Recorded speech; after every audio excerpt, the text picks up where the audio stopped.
আজকের আলোচনা fast continuous tense. Fast মানে অতীত, কন্টিনিউয়াস মানে চলমান। অর্থাৎ অতীতে কোনো কাজ হচ্ছিল বা ঘটছিল এরূপ বোঝাতে ভার্বের ফাস্ট কন্টিনিউয়াস টেন্স হয়। যেমন আমি ভাত খাচ্ছিলাম, মানে কাজটা অতীতে চলছিল, তাহলে এটি ফাস্ট কন্টিনিউয়াস টেন্স। আমরা কিভাবে চিনব যে ফাস্ট কন্টিনিউয়াস টেন্স? বাংলা বাক্য দেখে চিনব। বাংলা বাক্যের ক্রিয়ার শেষে চিহ্ন থাকবে, সেই চিহ্ন দেখে দেখে চিনব। তাহলে বাংলা বাক্যের ক্রিয়ার শেষে ছিলাম, তেছিলাম, তেছিল, ছয় ছয় রসিকার ল, হ্যাঁ, ছয় ছয় রসিকার লাম ইত্যাদি চিহ্ন থাকবে। যেমন আমরা ফুটবল খেলছিলাম, খেলছিলাম চলিত ভাষায় এই যে শেষে ছিলাম আছে, আর খেলিতেছিলাম এই যে শেষে তেছিলাম, খেলি যোগ তেছিলাম আছে। তাহলে এগুলো হচ্ছে পাস্ট কন্টিনিউয়াস টেন্স। মানে এই পাস্ট কন্টিনিউয়াস টেন্সেরও ফর্ম হচ্ছে চার প্রকার, চারটা ফর্ম। একটা হচ্ছে অ্যাফার্মেটিভ ফর্ম, অ্যাফার্মেটিভ। অ্যাফার্মেটিভ মানে যে সেন্টেন্সে কোনো কিছু স্বীকার করা হয়। সে ভাত খাচ্ছিল, সে স্কুলে যাচ্ছিল, সে কাজ করছিল, স্বীকার করছে, এই ধরনের সেন্টেন্স আমরা কোন স্ট্রাকচারে অনুবাদ করব? Subject plus was oblique are plus verb plus ING plus object.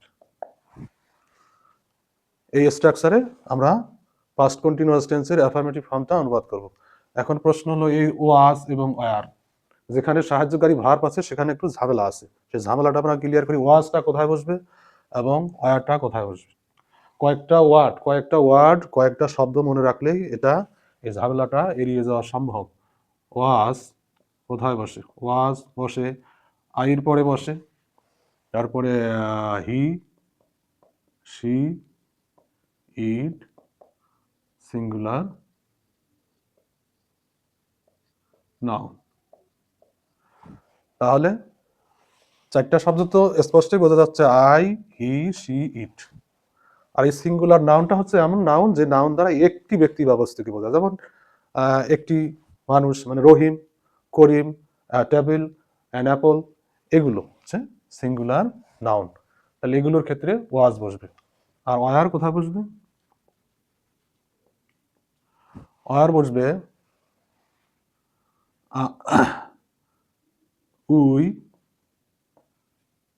You, দে, আর হচ্ছে প্লুরাল নাউন।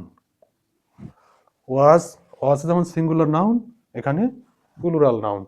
অর্থাৎ রহিম এবং করিম দুইজন বোঝাচ্ছে। রহিম এবং করিম যদি থাকে, এরকম দুইজন ব্যক্তিকে বোঝাচ্ছে, তাহলে সেখানে আর হবে দে, উই, ইউ, উই।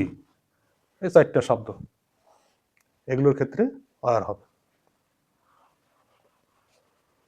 এখন অনুবাদে আসা যাক।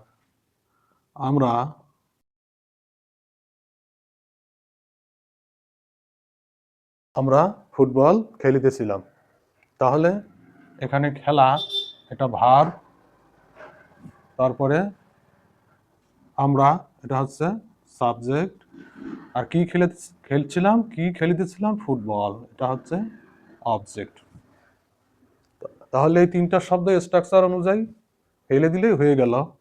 তাহলে সাবজেক্ট আমরা মানে উই, তারপরে ওয়াজ ওয়ার, এই দুটার কোনটা বসবে? উই এর পরে ওয়ার বসে, সেটা আমি আগেই জানিয়ে দিয়েছি। উই ওয়ার, তারপরে ভার্ব হলো খেলা, প্লে, তার সাথে ING, playing, we are playing, object হচ্ছে ফুটবল। হয়ে গেল, আমরা ফুটবল খেলতেছিলাম, উই আর প্লেইং ফুটবল। এখন সে সে একটি বই পড়িতেছিল, ক্রিয়ার শেষে তেছিল আছে, তাহলে এটা পাস্ট কন্টিনিউয়াস টেন্স। এটার অনুবাদ কিভাবে করব? ওই একইভাবে পড়িতেছিলাম, এটা ভার্ব, আর বই হচ্ছে অবজেক্ট, আর সে হচ্ছে সাবজেক্ট। তাহলে সের ইংরেজি হি অথবা সি, হি আর সি এর সাথে ওয়াজ বসে, তাহলে ওয়াজ, তারপরে পড়া, পড়া, পড়ার ইংরেজি রিড, তার সাথে আইএনজি, শি ওয়াজ রিডিং, তারপর অবজেক্ট হচ্ছে একটি বই, এ বুক। হয়ে গেল অ্যাফার্মেটিভ। এখন আমরা নেগেটিভ ফর্মে আসব।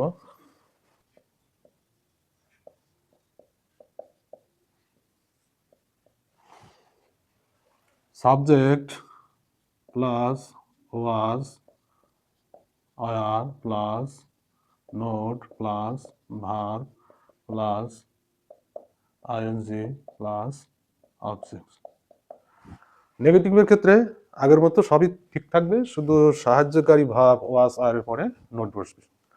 তাহলে নেগেটিভ ফর্মটা হলো subject plus was R plus not plus verb plus ING plus object.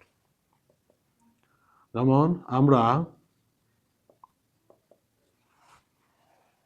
নদীতে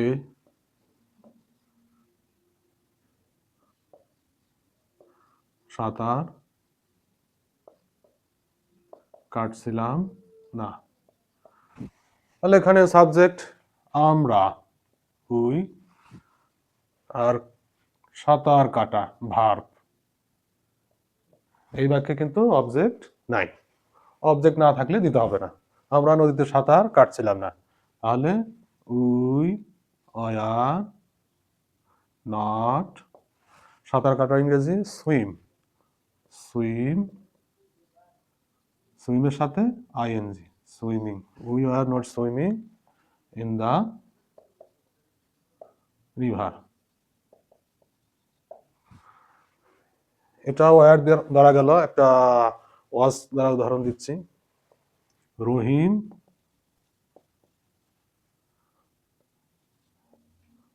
একটি চিঠি লিখছিল না। তাহলে রহিম, সাবজেক্ট তো রহিম, রহিম, কিন্তু রহিম হচ্ছে একটা সিঙ্গুলার নাউন, মানে রহিম নাউন কিন্তু একটি ব্যক্তিকে বোঝাচ্ছে, সিঙ্গুলার নাউন। এই জন্য সিঙ্গুলার নাউন হলে ওয়াজ হবে, রহিম ওয়াজ, তারপরে নট লেখা, তারপরে ভার্ব লেখা, লেখা রাইট, রাইট, তার সাথে ING writing, Rahim was not writing a letter, a letter. Okay, negative structure complete. এখন ইন্টারোগেটিভ।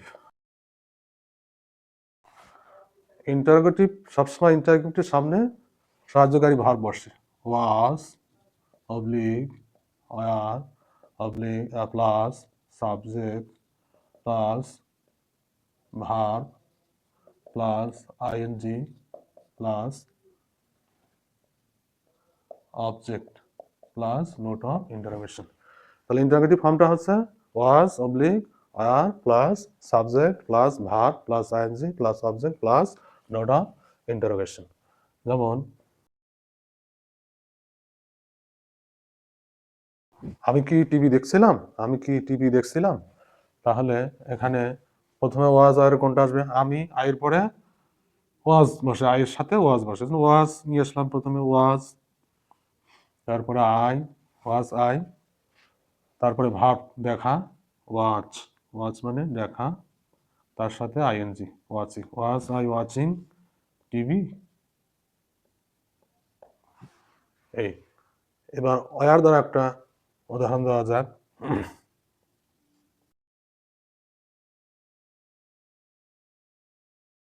তারা কি ক্রিকেট খেলছিল, তাহলে তারা সাবজেক্ট, তারা মানে সাবজেক্ট দে, দের সাথে কি যায়, ওয়ার যাবে, তাহলে ওয়ার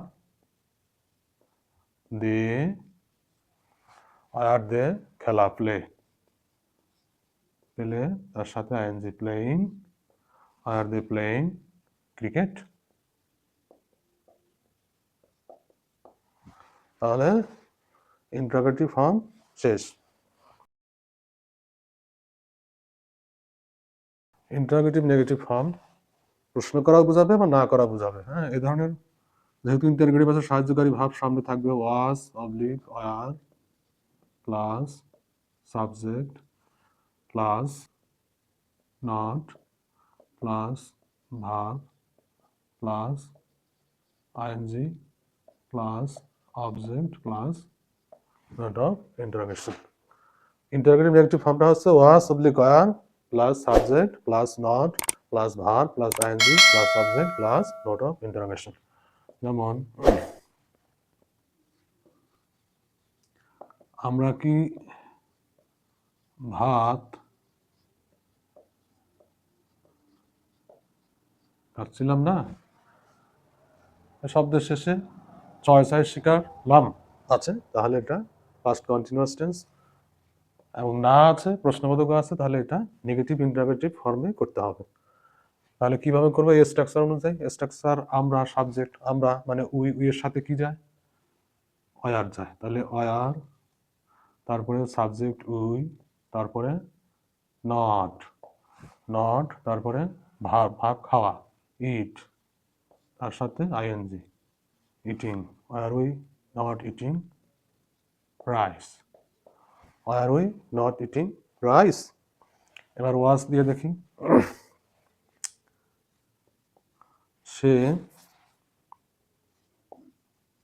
সে কি একটি পুকুর খনন করছিল না? তাহলে শব্দের শেষে ছিল আছে, ভার্বের শেষে ছিল আছে, তাহলে এটা ফার্স্ট কন্টিনিউয়াস টেন্স, এবং প্রশ্নবোধক চিহ্ন আছে না আছে, তাহলে নেগেটিভ ইন্টারোগেটিভ ফর্মে করতে হবে। তাহলে কোন স্ট্রাকচারে করবো? এই স্ট্রাকচারে প্রথমে ওয়াজ ওয়ার আছে, হি এর সাথে কি যায়? ওয়াজ না ওয়ার? ওয়াজ যায়, ওয়াজ, তারপরে সাবজেক্ট হি, ওয়াজ হি, তারপরে নট নট, তারপরে খনন করা, খনন করা হচ্ছে ভার্ব, এটা হচ্ছে ডিগ, ইংরেজি হচ্ছে ডিগ, ডিগের সাথে আইএনজি পন্ড। তাহলে সে কি একটি পুকুর খনন করছিল না? ওয়াজ হি নট ডিগিং আ পন্ড? এই